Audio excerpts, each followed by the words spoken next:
Hola, me llamo Nayats y en este vídeo vamos a ver el tratamiento fiscal de los fondos de inversión. En primer lugar, comentar que los fondos de inversión son instrumentos de inversión colectiva, es decir, cuando una empresa invierte a cualquier tipo de fondo, cotizado o no, invierta en acciones, sea exclusivamente deuda, sean fondos inmobiliarios o tengan componentes de renta fija o renta variable, yo soy un partícipe. De lo que yo aporto al fondo es un capital que es gestionado por expertos financieros, que puede ser, ya digo, un fondo de autor o de una entidad financiera, etcétera. Pero no tengo ninguna influencia en la toma de decisiones del fondo en cuanto a cuánto comprar, vender, etcétera. Y lo que solamente tengo es información diariamente sobre mis participaciones y además en qué están invirtiendo, en si es mercado nacional, internacional y en qué tipo de productos financieros. De ahí que los fondos de inversión en contabilidad luego tengan que estar contabilizados en el activo corriente o no corriente en función de la intención que tenga el inversor. Si quiere hacer una gestión inmediata y a corto plazo, o bien tiene con cuenta con liquidez suficiente y busca más la rentabilidad a medio o largo plazo. Lo que tienen en común todos los fondos es que tienen un valor fiable de mercado. Luego, para ver cómo hay que contabilizarlo y si hay ajuste fiscal o no, hay que ver en realidad primero con qué normativa está contabilizando la empresa. Pues si aplica la norma de pymes, tiene que elegir entre dos opciones. En principio, la que tiene preferencia es la de negociación, de aquella que te obliga a aplicar el precio de mercado, ajustar a final de año lo que no hayas vendido y que el ajuste vaya directamente por pérdidas y ganancias, o como 663 si vale menos o como 763 si vale más. Sobre todo en los que son de carácter especulativo y a corto plazo. Pero es verdad que la norma de pymes le da la opción que si lo quiere para obtener una rentabilidad a medio y largo plazo y no tiene problemas de liquidez, elegir la opción de activo a coste. Si elige el activo a coste, quiere decir que la cuenta principal te va a indicar lo que tú realmente has puesto en el fondo. Y a final de año sí que miras qué valen las participaciones. Si valen más, no hacemos nada, y si valen menos, haríamos deterioro de valor reversible. Y ahí es donde entraría luego el ajuste fiscal, porque si hago deterioro que afecta al beneficio contable, como no he vendido, el artículo 13.2, letra B, no va a permitir deducirlo. Habrá un ajuste positivo, que es una diferencia temporaria y un activo diferido. Luego está la norma de PGC. La norma de PGC no admite nunca que la cuenta principal mantenga el coste. Impone el valor razonable. Es decir, como tiene un valor fiable de mercado, hay que ajustar siempre la cuenta principal a lo que es el valor que tiene las participaciones a fecha de cierre. El tema es lo mismo. El criterio preferente es que el ajuste vaya directamente a PIG, lo que hablan de razonable por ajuste directo a la cuenta de pérdidas y ganancias. Lo que hace es que en realidad tanto si vendes como si no, la variación del mercado afecta al beneficio contable y no habrá, ya lo veremos, ajuste fiscal. Tampoco lo habría si elige, que es una forma que tiene que optar y tiene que hacer lo que está en la memoria y es irrevocable, contabilizarlo, la variación del mercado por 8 y 9, según sea ajuste positivo o negativo, lo netea de efecto impositivo y lo acumula a la cuenta 133. De que el efecto mercado también va a patrimonio, pero lo va acumulando a esta cuenta y hasta que no lo venda no lo incorpora a pérdidas y ganancias y por lo tanto no afecta al reparto de beneficios. Pero elija utilizar el valor razonable y haga el ajuste por PIG o por patrimonio neto, da igual. Y en estos casos nunca habría ajuste fiscal. Y era un poco el resumen que os he hecho aquí en la diapositiva siguiente. Porque cuando aplica el valor razonable, el artículo 17, apartado primero, lo iguala a la contabilidad. Lo que haga en contabilidad le parece bien, por lo tanto no habría ajuste fiscal. Y en cambio, en la norma de pymes, si me elige la categoría de activo a coste y hace deterioro, por el artículo 13.2 letra B, si no ha vendido, esa posible pérdida no es deducible y ahí sí que no hay diferencia temporaria y un activo diferido. Vamos a ver ejemplos. Tenemos aquí una empresa que aplica la normativa de pymes e invierte 100.000 euros en un fondo que gestiona Bestinver, pues el internacional, el de renta fija, el que queramos. ¿Vale? La intención de esta empresa es mantener la inversión a medio y largo plazo y por lo tanto lo califica como activo financiero a coste. Eso implicará, primero, que hemos codificado la inversión en lo que sería en el activo no corriente en la 250 y eso va a mantener siempre las cantidades invertidas. Luego, si a fecha de cierre hay que determinar si procede deterioro. Como aquí el valor de las participaciones exceden a lo que de alguna forma he invertido, hay posible ganancia y no posible pérdida, no contabilizo nada. Es decir, el subidón no se puede contabilizar y al no valer menos y al no haber deterioro, no hay por lo tanto ni gasto contable ni ajuste fiscal. ¿Qué pasa al siguiente ejercicio?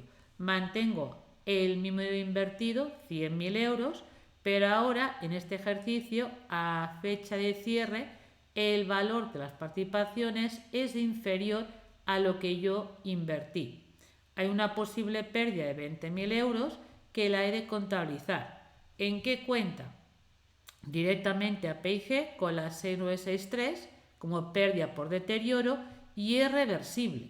Pues como no está realizado y no he vendido, puede ser que al siguiente año recupere valor. Es con cuenta compensadora, esa cuenta existe en el cuadro de cuentas solamente de pymes, nunca de PGC, pero la idea luego es si esto que quita dividendos a nivel fiscal es deducible. Como he comentado antes, por el artículo 13.2 letra B se me obliga a hacer ajuste positivo. ¿Vale? En esta casilla de 325 y esos 20.000 que anticipo daría lugar a un activo diferido por 5.000 euros, que va a revertir cuando recupere valor, por ejemplo, o cuando venda las participaciones del fondo.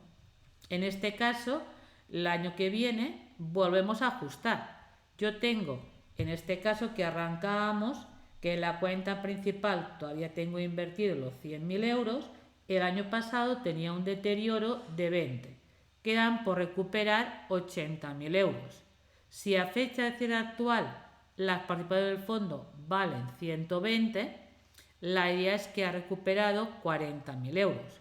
Pero lo que vale por encima del coste no lo puedo contabilizar. Solamente el límite es revertir los 20.000. Pues revierto todos los 20.000 y aquí por el artículo 11.5 estás dando un ingreso contable que no puede ser renta porque el gasto no ha sido deducible. Conclusión, revertimos el activo diferido. Así que ajusto al lado contrario y recupero lo que el año pasado tributé de forma anticipada. También puede haber ajuste fiscal si tengo a alguien que hace pymes y tenía al inicio del ejercicio, en este caso, invirtió en un fondo de Fonditel, de Telefónica, en 200.000 euros y el año pasado había hecho un deterioro de 50 que no se lo pudo deducir. Tiene un activo diferido, por lo tanto, de 12.500. Imaginemos que en abril de este año vendiera las participaciones y las vende por menos, es decir, por 120.000 euros. Al contabilizar la venta haría esto, cobra 120, daría de baja las participaciones en la cuenta principal, daría de baja el deterioro y a la hora de ver qué pérdida tiene, compararía lo que quedaba por recuperar de la inversión que hice, los 150 con el neto de venta actual y da una pérdida en contabilidad de 30.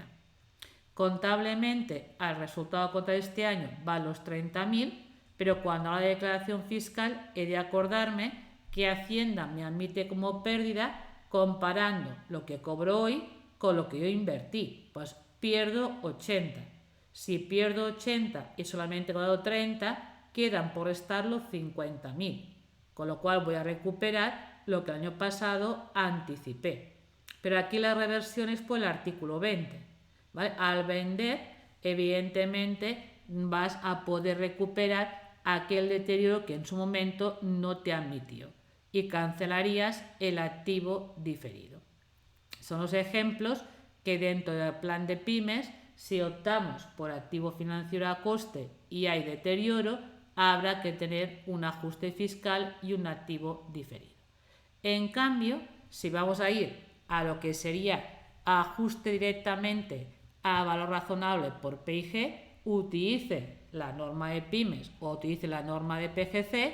Aquí tengo un ejemplo de alguien que ha comprado un ETF cotizado en la bolsa, etcétera, ha pagado a través de la agencia de bolsa 8,02 y ha liquidado por gastos el 0,15% si la inversión total excede a 30.000 euros. En caso contrario, pagaría 15 euros. Luego doy la cotización de cierre y los gastos de custodia que se me liquidan mensualmente. Más que nada aquí la intención es venderlo en un corto plazo y por lo tanto lo tiene imputado directamente en la categoría de razonable por pérdidas y ganancias. Eso implica que como la inversión se plantea a corto plazo, primero cuando compramos los ETFs cotizados los ponemos en la 540 por la cotización del día que adquiero esos títulos. Los gastos que me cobra la agencia de bolsa van directamente a esa categoría por separado, a la 669. No hay ningún problema, están contabilizados, son deducibles. ¿Qué pasa luego como mínimo, como invertir 1 de diciembre, a final de cada mes o al menos a final de ejercicio, hay que dejar actualizada la cuenta principal a la cotización que tenga el ETF a cierre de ejercicio? Como cotiza menos, aquí imputaremos una pérdida directamente a la 6630 y directamente contra la cuenta principal. Esa pérdida, que está contabilizada por el artículo 17.1, es deducible. Por tanto, digo, el valor razonable no da lugar a ajuste fiscal. Y los gastos de custodia que liquido mensualmente también. Y al vender, que lo hago en el día 10 de enero, la diferencia entre el día de enero y la variación de la cotización del ETF el día 10 de enero, esto lo tengo metido por beneficio, gastos y tampoco hay ajuste fiscal. Es decir, que en definitiva, en ese tipo de categoría nunca habrá ajuste fiscal.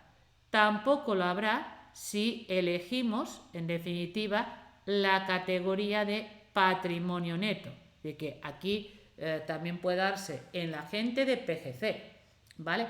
Que de manera irrevocable, si no quiere optar por ajuste permanente por pérdidas y ganancias, puede ir actualizando la variación del mercado a la cuenta 133, descontando el efecto en positivo, aunque no tenga tampoco efecto la declaración del IS, y cuando lo venda transfiero la pérdida de ganancias. Pero todos estos asientos contables tampoco por artículo 17.1 tendrías que hacer ningún ajuste fiscal. Os pongo un ejemplo en alguien que aplica el PGC, invierte en dinero en un fondo de renta variable por 30.000 euros y la idea, esto fue en octubre, y os doy las participaciones a cierre de ejercicio X0 y X1 para ver qué ajuste haríamos contablemente si lo clarifico la inversión de manera irrevocable. Como tengo una intención de permanencia, he elegido patrimonio neto en lugar de PIG. Eso quiere decir contabilizarlo en el activo no corriente, inicialmente por lo que he invertido, y ya a fecha de cierre, como mínimo, la variación del mercado incorporarla. Como no va a afectar a ganancias, si quiero hacer un 8 y 9, ahí sería esto. Como a final de año vale más de lo que invertí, lo que vale de más se incorpora a la cuenta 900. Ese sería el importe bruto que se incrementa a la cuenta principal para que quede valorado por el valor de liquidativo de cierre. Como son 50 y habían 30 incorporados, le incorporo los 20. Luego esa cuenta 900, antes de pasarla a la 133, es obligatorio indicar qué parte de esa plusvalía bruta tributaría el día de mañana cuando lo vendiera. Por tanto, con la 8301 le neteo el pasivo diferido. ¿Vale? De este importe se tributaría un 25%. Y estas dos cuentas se cierran y la diferencia se incorpora a la 133. De tal forma que en el balance de cierre te quedaría la inversión en el activo no corriente valorada por su precio de mercado. Para ver cómo va, si hay ganancia o pérdida, hay que buscar la 133 en el patrimonio neto de ese activo financiero, que si el saldo es positivo te indica que desde que invertí hasta el día de hoy hay una plusvalía no realizada. Cuidado que para que vaya patrimonio le he descontado el efecto impositivo, que si esto ha subido es el pasivo diferido que está aquí. Y en total la subida que ha habido al activo en bruto son 20.000, de los cuales van al patrimonio 15.000 y 5.000 se pagarían en Hacienda cuando lo transfiera esa plusvalía a pérdidas y ganancias. El siguiente año, si todavía mantengo las mismas participaciones, la variación de ese año, si al principio valía 50 y el último día vale 45, ha reducido su valor de mercado en 5.000. Pero no quiere decir que el saldo que acumule sea de pérdida, porque ya digo, ya tenía, si invertí 30 y hoy vale 45, todavía mantiene una plusvalía de 15 en bruto. Para que el año pasado eran 20, pues lo que hace es reducir parte de la plusvalía que incorporé al activo financiero el año pasado. ¿Cómo lo hacemos para contabilizar? Como la variación del año es negativa, lo incorporamos con la cuenta 800 para indicar la variación bruta de este ejercicio contra la cuenta principal. Luego siempre la que la acompaña es el impuesto diferido, si hay que descontar el efecto impositivo, que aquí no es que sea un activo, sino que parte del lado que tenía con Hacienda, este sería inferior de ese activo financiero porque la plusvalía es menor. Y también al cancelar la 800 con el impuesto diferido, rebajamos parte de la plusvalía. Lo que te queda en el balance de cierre del año X1 es que mantengo la información del precio de mercado del activo financiero y la 133, si la comparo con el año pasado, todavía hay beneficio, pero es menor. Ya que esto es el saldo acumulado y hay que comprobarlo siempre comparando qué es lo que vale hoy, que son 45, con lo que invertí. Podía ganar 15.000 euros, quitando el IS, son 11.250. Claro, si hacemos 15.000 menos de importe, cuadra. Y todavía, evidentemente, si hay plusvalía no realizada, hay un pasivo diferido que es menor que el año pasado porque parte de la plusvalía se ha disminuido o ha rebajado en un valor de 5.000 euros brutos, que equivale en IS a lo que sería 1.250 euros. Sería un poco la información que aparece, pero es todo eso que está haciendo la contabilidad de ir incorporando el precio de mercado a esa cuenta 133 y hasta que no lo vendan o transferirlo, fiscalmente va igual. El artículo punto 1 dice esto, si aplica lo razonable y en contabilidad fiscalmente no tiene que haber ajuste fiscal. Este tema de actualizar la 133 se puede hacer con el grupo 8 de 9 o prescindiendo. Yo podría haber hecho directamente al cerrar el año X0, incrementar el activo en 20.000 y decir que ese aumento de ese activo en 20.000 euros iba un 75% al patrimonio neto y el 25% lo debía Hacienda. Así que no tengo por qué usar el 8 y el 9 en la contabilidad. Esto me implicaría luego hacer el modelo, si hay que informar de él, de esos datos reconocidos manualmente. Pero ya digo, el uso del 8 y 9 es opcional. Y al siguiente año, que también es más fácil, es ver que la plusvalía se ha reducido en 5.000 de la cuenta principal y también implica reducir un 25% de ese importe en el pasivo diferido y el resto en la 133. Insisto, es igual de correcto que utilizando el grupo 8 y 9. El único inconveniente es que si a nivel de modelo de cuentas anuales hago el formato normal a nivel balance de memoria, ese modelo donde informo lo que viene de PIG más otros resultados, habría que hacerlo manualmente. Pero bueno, tampoco es tan complicado de informar la variación que ha habido en el primer epígrafe del valor razonable de ese activo financiero cada año y que es de alguna forma el efecto impositivo y lo que voy acumulando cada año a la 133.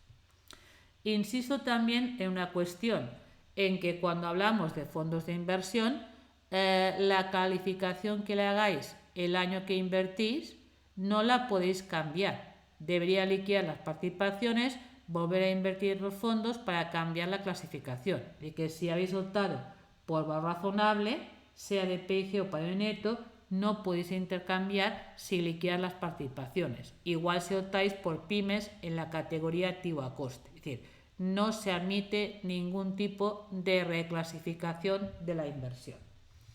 Resumiendo, a nivel fiscal solo tenéis que tener en cuenta en el plan de pymes que se ha optado por activo a coste y hace deterioros, sí que hay que hacer ajuste fiscal, ajuste positivo en este caso, y sería un activo diferido que cuando revierta el deterioro lo cancelamos. En el resto, ya digo, siempre que utilicéis el razonable, sea por PIG o patrimonio neto, nunca habría ajuste fiscal.